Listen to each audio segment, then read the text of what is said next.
Viral ngayon, Ivana Alawi at Fiang Smith. Prank at street food mukbang. Viral nga at usap-usapan ngayon sa mundo ng showbiz ang mga video clips na ito ni Ivana kasama ang PBB big winner na si Fiang Smith na kumakalat sa lahat ng social media platforms. Makikita sa viral video na nagmumukbang ang dalawa ng mga street foods habang may mga camera na nakatutok na habang nag-uusap din silang dalawa.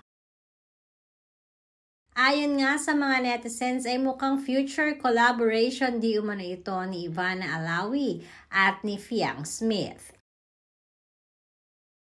Kaya naman dahil sa video na ito ay maraming mga netizens ang hindi na talaga makakapaghintay pa sa next vlog ni Ivana sa kanyang YouTube channel.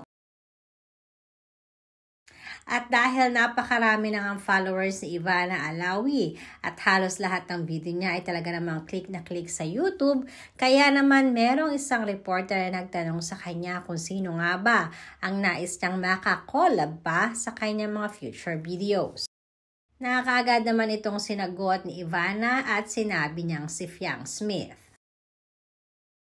Pagpapaliwanag ni Ivana dahil sa totoo lamang di umano ay si Fiang talaga ang pinapanood niya noon sa PBB.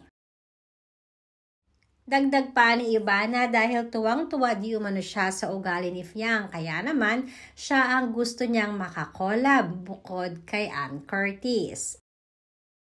Kaya naman pakakaabangan natin ito at ng mga netizens dahil curious sila kung ano nga ba ang magiging prank ni Ivana kay Fiang Smith.